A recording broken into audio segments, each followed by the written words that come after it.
নিউটাউন থানার আইসির বিরুদ্ধে অভিযোগ তিনি জমি মাফিয়াদের আড়াল করেন। সাধারণের নিরাপত্তার দায়িত্বে বহাল কর্মরত যদি মাফিয়া আড়ালে মত্ত হন, তবে সংশ্লিষ্ট এলাকায় মাফিয়া রাজ ঠিক কিভাবে ডানা মেলতে পারে তা আর বলার অপেক্ষা রাখে না।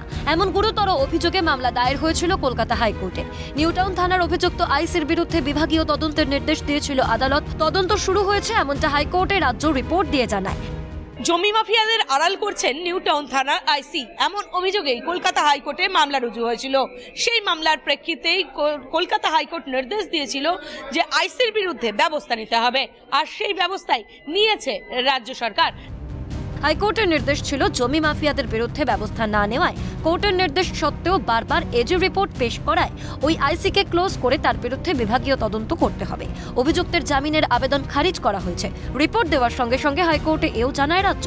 রিপোর্ট দেখে সন্তুষ্ট বিচারপতি তীর্থঙ্কর ঘোষ মামলার নিষ্পত্তি করেন বিচারপতি। তবে বিচারপতির পর্যবেক্ষণ, কেন বিধাননগরে কমিশনারেট করা হলো তার তো কোনো নির্দিষ্ট চিন্তাভাবনা আছে, না হলে তো ওটা একটা জেলার অংশ। ওই এলাকার বাসিন্দাদের নিশ্চয়ই কিছু বিশেষত্ব রয়েছে। সেখানে পুলিশ যদি সুশিক্ষিত না হয়, তাহলে রাজ্য পুলিশের অন্য অংশের বাহিনীর মতো এখানেও একইভাবে পুলিশ কাজ করবে। আগেও বলেছি, নিউটাউন রাজারহাট গুরুত্বপূর্ণ থানা।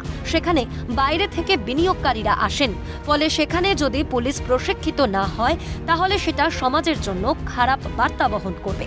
ক্ষোভ প্রকাশ বিচারপতির। তার মন্তব্য, একই সমস্যা বাগুইআটি থানার। না হলে একটা থানার মধ্যে থেকে 3টে গাড়ি চুরি হয়ে যায়।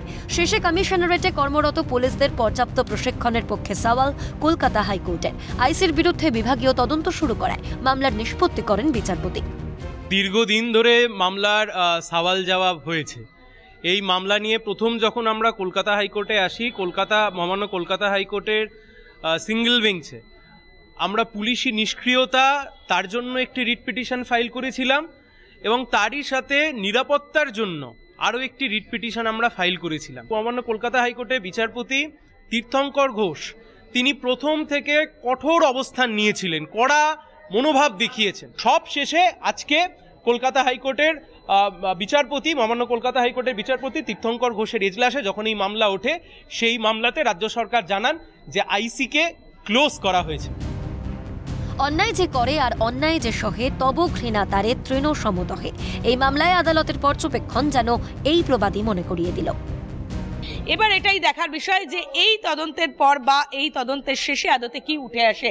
তবে পুরো মামলাটি আপাতত ডিসপোজ অফ করে দেওয়া হয়েছে কলকাতা হাইকোর্ট থেকে। ক্যামেরায় গোপাল তপাদারের সাথে অভিরূপা হাজরা, ক্যালকাটা নিউজ।